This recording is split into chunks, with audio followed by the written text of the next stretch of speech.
stretched. And again, I'm putting aside the Japanese who are operating in China at this time and talking mainly about the Pacific.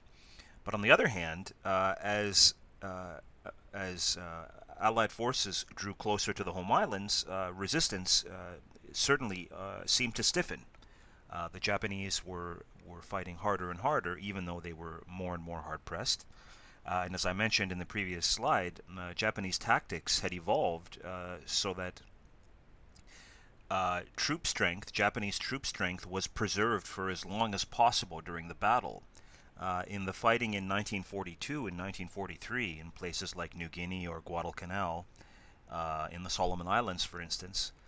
Incidentally, if you want to see a really interesting film about the fighting in the Solomon Islands, I would recommend Terrence Malick's 1998 masterpiece, The Thin Red Line, which is based on James Jones's novel of the same name. Jones was a veteran of the Pacific War, and I think The Thin Red Line is probably one of the best films about the Second World War made in the U.S. probably in the last 50 years. So I would recommend that if you haven't seen it. Um, but what differentiated the tactics of 1944 and 45 with those of 42 and 43 was the decision on the part of the Japanese command to encourage troops to keep fighting as long as possible. Now that seems like obvious, doesn't it? But what I mean is not to throw their lives away so cheaply. Because in the battles of 42 and 43, Japanese troops often tended to fight in exposed positions out in the open, where they became easy prey to either automatic weapons fire or artillery fire or mortar fire, which was a product of Japanese military culture. The idea that one had to advance directly toward the enemy and engage in open combat and not fight from the protection of defensive positions. But of course, this had a very negative impact on Japanese troop strength because of the casualties that resulted. So by 1944 and 45, the High Command is encouraging troops to sell their lives more cheaply. They're expected to fight to the death, just as they always had been, but to fight from defensive positions, to dig deep, and to fight from undercover in the protection of tunnels and strongly built defensive positions. And as a result, it becomes increasingly difficult to clear even relatively small island objectives of Japanese resistance. And we see this, for example, in the U.S. Marine landings at Iwo Jima, which was going to be an important U.S. air base toward the end of the war. Now, Iwo Jima was only a 10 square mile volcanic island, but it cost the U.S. forces 30,000 casualties against a garrison of 21,000 Japanese. So you have an invading force which is significantly larger than the defensive force, and whose casualty numbers in absolute terms, killed and wounded, are actually larger than the entire Japanese defensive force. And this was a function of the evolution of Japanese defensive tactics. If the Japanese had stayed out in the open, the fighting would have been over far more quickly, and with probably much lower U.S. casualties. We see the same thing happening in the invasion of Okinawa, drawing even closer to the U.S. To the Japanese home islands, where we have nearly 66,000 U.S. casualties. And again, we see a further evolution of Japanese tactics here, with the use of the so-called kamikaze suicide pilots, who are instructed to crash their aircraft directly into U.S. naval vessels to try to disrupt the U.S. landing fleet. And again, this was a function of the inability of the Japanese to effectively train their pilots for other types of action. But any pilot who learned how to take off and steer his airplane could be useful for crashing into the decks of U.S. naval ships. And these kamikaze attacks, on one hand, caused heavy losses among U.S. Navy sailors, but most of the damage was inflicted against smaller vessels which were operating around the periphery of the U.S. landing fleets. And the reason for this was because the Japanese pilots tended to steer for the first ships that they came into contact with, and it was more difficult to infiltrate into the central areas of the landing fleets because these were heavily defended by anti-aircraft fire as well as U.S. aircraft. So as a result, the easiest targets were the smaller U.S. vessels operating around the peripheries of the fleets. But nevertheless, the cost in lives to U.S. sailors was quite heavy, certainly up in the thousands. So once the Americans have secured more and more of these island outposts around the periphery of the Japanese home islands, they can step up the tempo of their strategic bombing attacks against the Japanese home islands. And what we have here is a far cry from the Doolittle raid of 1942, where you have 16 or so Mitchell bombers taking off from the deck of a carrier 1,000 miles away from Japan and having to ditch their aircraft in China afterwards.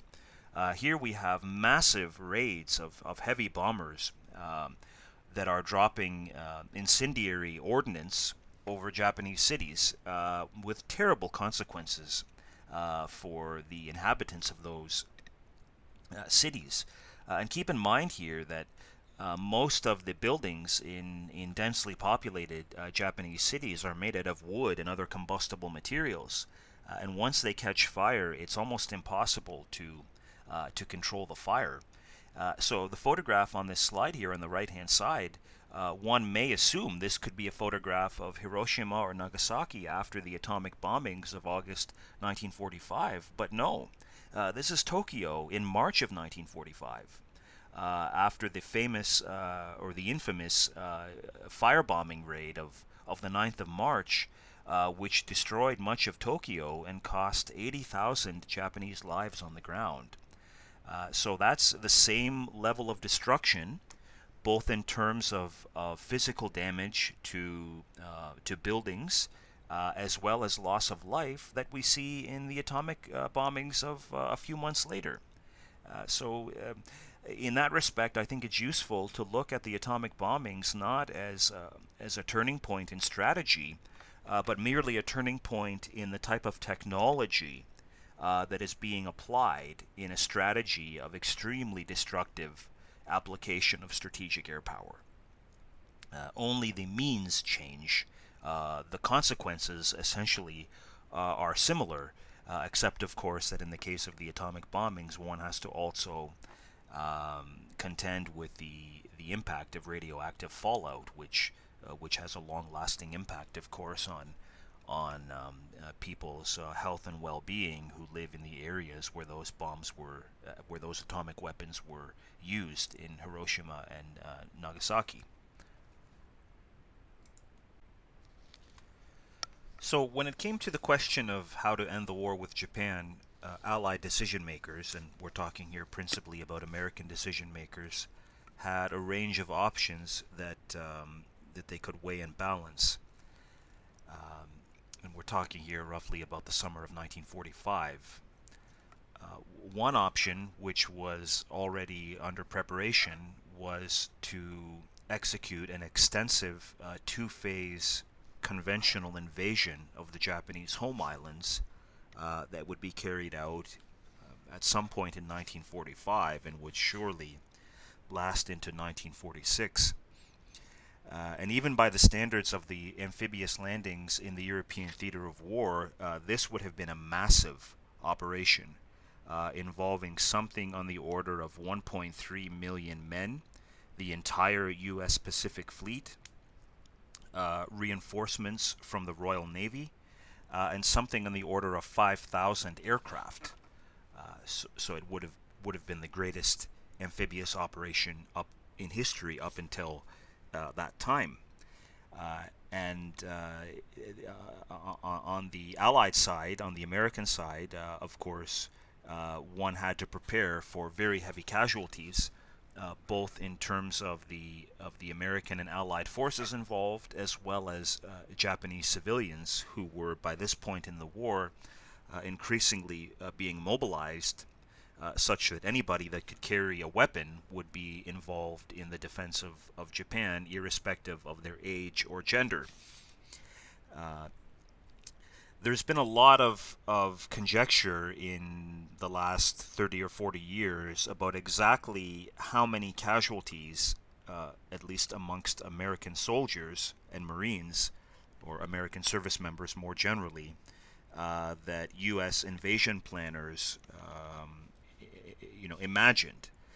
And I've heard all kinds of reckless citations about, you know, U.S. planners expecting to have 1 million casualties or 2 million casualties, but that's all fantasy-based figuring, which I think has made its way into rhetoric of the last 40 or 50 years, which is designed to justify the use of the atomic weapons in the end.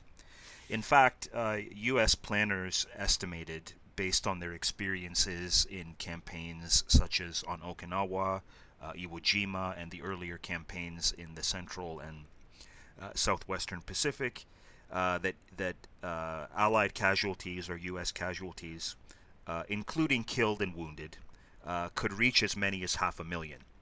That's a huge number, but it's not the number that we often come across in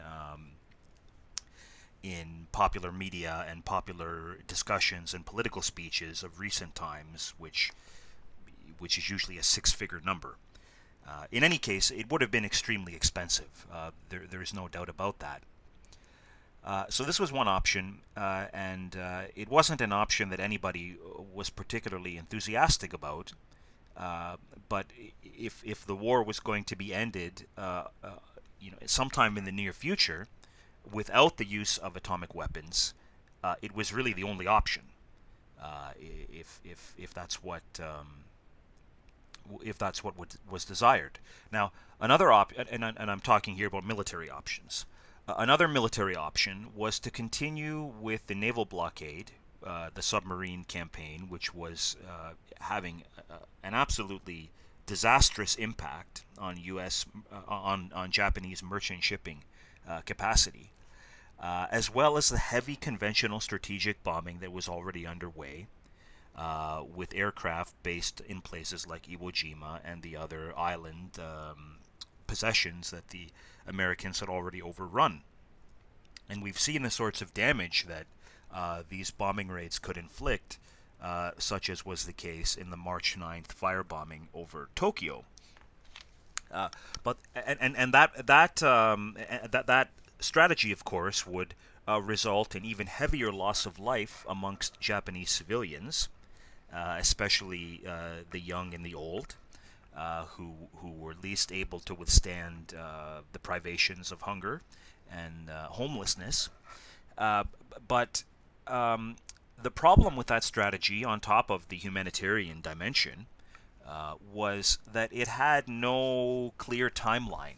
It wasn't obvious how much longer it would take for such a strategy to finally force Japanese decision makers up to the negotiating table. And now that the war was already in its fourth year for the Americans, there was increase, and the war in Europe had drawn to a close by the middle of 1945. There was increasing political pressure at home in the United States to get this over with.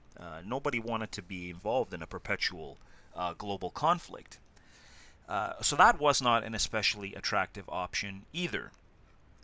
A third possibility available to U.S. decision makers at the highest level was to use some of these newly available atomic weapons, which had been in development for the last couple of years at a cost of $2 billion, to try to convince the Japanese that further resistance was completely senseless, given that one bomb could destroy an entire urban area and much of its citizenry.